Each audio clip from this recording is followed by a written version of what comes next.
A paz do Senhor, meninas, reflexão do livro Lucas, capítulo 10, né, que nós vemos aqui, temos 3 tópicos muito interessantes nesse capítulo 10 de Lucas, que fala sobre a missão dos 70 discípulos, fala sobre a parábola do bom samaritano e fala também de Marta e Maria. Aqui refletindo sobre a missão dos 70, depois de comissionar os 70, Jesus ali os enviou aos pares nessa missão perigosa, sendo 2, pois um ofereceria apoio ao outro. 2 testemunhas eram necessárias para aquela missão descrita por Deus. E a palavra paz ali implicava em salvação e bênção. E significava muito mais do que uma simples saudação amigável, como muitas das vezes, né, nós saudamos os outros com a paz do Senhor. E ali significava, essa paz significava ali a salvação e bênção. Mais do que uma simples saudação ali, né? E a casa a qual o Senhor ali se referia representava as pessoas que ali moravam. Não a estrutura física, mas representava ali as pessoas que moravam, e o filho de paz referia-se a um crente. Se a fé não estivesse presente naquele lar, a bênção seria inútil, né? Louvado seja o nome do Senhor. Então nós precisamos ter dentro do nosso lar essa paz e a fé, para que a bênção do Senhor venha estar sobre a nossa casa, sobre a nossa vida. E Deus, ele julgou Sodoma e Gomorra e destruiu aquelas 2 cidades com enxofre e fogo. E apesar de sua localização ali exata ser desconhecida, Sodoma e Gomorra foram 2 cidades da Palestina nos dias de Abraão. Sodoma era conhecida por sua perversidade, né? Porque coisas muito ruins aconteciam naquele lugar. E a palavra sodomita, que se referia a uma cidade de Sodoma, passou a denotar o pecado, homossexualidade, e Jesus quis mostrar que o julgamento de Deus sobre essas cidades seria considerado leve se comparado com o que cairia sobre quem rejeitasse a mensagem do Evangelho, né? Porque a gente sabe que a rebelião, né, é um pecado considerado pior do que o pecado de feitiçaria. Então, quando a gente se rebela, quando a gente não aceita a mensagem do Senhor, né, a gente está pecando mais do que o povo que está no mundo e peca, mas já é do mundo. E o pano de saco ali é uma peça de roupa, uma peça de roupa feita de tecido grosseiro e normalmente de pelo de cabra ou camelo. Era vestido pelos antigos para demonstrar lamento, agonia ou arrependimento. Cinzas eram colocadas sobre a cabeça ou amontoadas em uma pilha. O pranteador se sentava sobre as cinzas e era comum que também jejuasse. E Cafarnaum estava localizada na margem ocidental do Mar da Galileia. E Corazim e Betsaida ficavam ao norte do lago, onde Jesus havia ministrado e realizado milagres. As pessoas dessa cidade receberam uma grande oportunidade de crer em Jesus como Messias. E muitos ali não creram.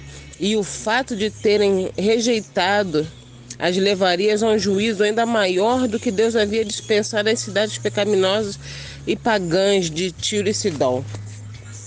Né? Só para nós sabermos, né, que o que é a rejeição da palavra do Senhor, só é aquilo que Deus tem para mim, para a sua vida, pode ocasionar na nossa vida muitas das vezes, né? E sobre o bom samaritano, apesar de Jericó ficar a 27 quilômetros de Jerusalém, a estrada era íngreme e traiçoeira e envolvia um declive de quase 90 metros. O sacerdote não abriria ali mão de sua pureza cerimonial para tocar em um homem que pudesse estar morto. E o levita não parou e não ajudou o homem ferido, provavelmente pela mesma razão, já que os samaritanos e os judeus eram inimigos mortais. Os outros 20 de Jesus devem ter ficado admirados pelo fato de ele ter escolhido um samaritano para ser o herói da história. E isso serviu para Jesus apresentar sua lição. O verdadeiro próximo tem compaixão pelos necessitados. Então Deus ali lhe ensina, né, a ter compaixão pelos necessitados, né? E sobre Marta e Maria,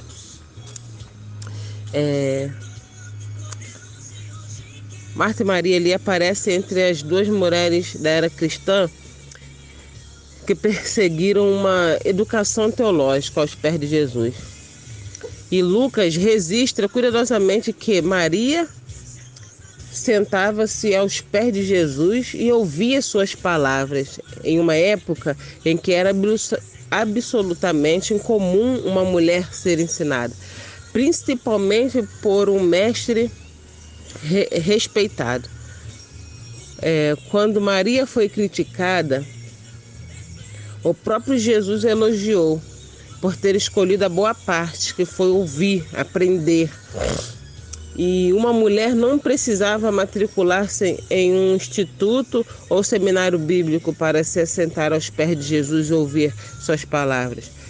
Mas um ministério pode ser melhorado e ampliado pela educação teológica formal, que fornece um estudo sistemático sobre Deus e a maneira como ele se relaciona conosco. Quando o Senhor chama uma mulher para uma vocação cristã, ela deve dedicar-se aos mesmos altos padrões de treinamento que se prepararia para qualquer outra vocação. Não podemos ousar oferecer menos para a obra do nosso Senhor do que ofereceríamos a uma profissão secular. Quando a integridade intelectual e a excelência acadêmica são perseguidas com o coração plenamente devotado ao Senhor, Deus é glorificado. E é esse o objetivo supremo da educação teológica. Por isso que quando Marta, ela chega, ela se aproxima e se queixa e pede para que a irmã ajudasse ela, né? Pede para o Senhor falar com a irmã dela para ajudar ela, Maria. O Senhor, ele fala para Marta para ela não ficar ansiosa nem afadigada com muitas coisas, mas só uma lhe era necessária, e Maria tinha escolhido a boa parte, a qual não lhe seria tirada. Ou seja, Deus está nos ensinando aqui, Marta e Maria, que há tempo sim para todas as coisas, e nós devemos aprender a dividir o nosso tempo e retirar da nossa vida a ansiedade e a fadiga que muitas vezes nos atrapalha de fazer a obra de Deus, aquilo que Deus quer que nós venhamos fazer, não somente na obra de Deus, como dentro da nossa casa, no nosso lar, porque a nossa família é o nosso maior ministério, e o nosso ministério começa dentro da nossa casa, é refletido no nosso trabalho, e o testemunho vem na igreja, né, a qual nós congregamos. Agora eu vou passar para a reflexão de Lucas 11.